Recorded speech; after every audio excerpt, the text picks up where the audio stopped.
할렐루야. 8월 15일 목요일 예레미야 50장 11절에서 20절 말씀 매일 성경 묵상 가이드입니다. 바벨론의 멸망과 이스라엘의 회복을 다루는 오늘 본문은 세 문단으로 나눌 수 있습니다. 11절부터 13절까지는 바벨론은 황무지가 될 것이다 라는 것이고, 14절부터 16절까지 바벨론을 공격하라, 17절부터 20절까지는 이스라엘은 목장으로 돌아가라 라는 내용이 오늘 본문의 내용인 것입니다. 먼저 11절부터 13절입니다. 하나님께서 바벨론 심판에 대해 말씀을 하시죠. 바벨론은 하나님의 소유를 노략질했다라고 하죠. 이때 바벨론은 하나님의 도구로서 기능을 넘어서서 교만했던 것입니다. 왜냐하면 이사야 10장을 보면 도끼가 어찌 찍는 자에게 스스로 자랑하겠으며 톱이 어찌 켜는 자에게 스스로 큰 체하겠느냐. 이는 막대기가 자기를 드는 자를 움직이려 하며 몽둥이가 나무 아닌 사람을 들려 함과 같도다라고 말씀했었죠. 바벨론은 이스라엘의 패망을 조롱하였습니다. 하나님은 바벨론을 도구로 사용해서 이스라엘을 경고하는 것이지만 바벨론은 이때다 싶어서 기회를 잡고 힘껏 이스라엘을 친 것이죠. 그러나 오늘 본문의 예언은 이제 바벨론 차례입니다. 다른 나라를 심판하면 했지 자기들이 심판받을 일은 절대 일어나지 않을 것이라, 이렇게 했던 바벨론이 심판을 받는 거예요. 광야 메마른 땅, 거친 계곡, 황무지와 같이 유사한 그런 의미를, 그런 단어를 반복하면서 바벨론이 일어날 일이 무엇인지, 바벨론에게 일어날 일이 무엇인지 거듭 말씀을 하고 있는 것입니다. 바벨론은 이제 지나가는 사람들이 다 탄식할 정도로 망하게 되었다 하는 것이죠. 그리고 이제 14절부터 16절입니다. 하나님은 바벨론을 공격하는 군대를 향해 자비 없는 공격을 가하라 라고 명령하십니다.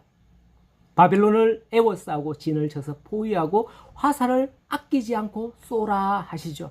바벨론 땅에 똑바로 서 있는 것이 하나도 없을 정도로 하나님을 향한 범죄한 바벨론의 겪을 심판을 말씀을 하는데 아주 혹독합니다.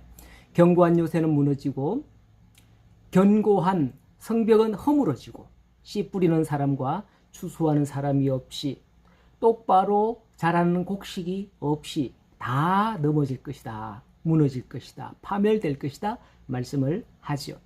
외국에서 온 사람들이 바벨론을 볼 때 바벨론은 더 이상 이득이 없다, 하나도 없기에 자기 고향으로 돌아가 버리고 맙니다. 멸망을 향해 치닫는 바벨론의 운명을 막아줄 사람은 아무도 없습니다. 하나님이 바벨론의 운명을 결정지었기 때문인 것이죠.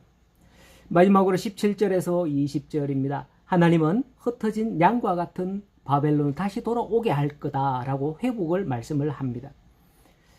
이스라엘은 사자들에게 쫓기는 양과 같은 신세였습니다. 얼마 전 TV에 보니까 요즘 방치된 애완동물 중에 하나인 개들이 들개처럼 몰려다니면서 민가를 습격하는 그런 내용이 CCTV에 잡혔던데, 개떼들이 닭을 막 쫓아다니면서 잡아먹습니다. 닭은 이리저리 뛰다가 결국은 포위되어서 잡아먹히더라고요.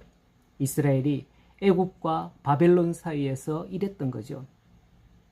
사자 같은 아수르와 바벨론이 닭이나 토끼 같은 이스라엘과 남유다를 궁지로 몰아가며 약탈한 것이죠.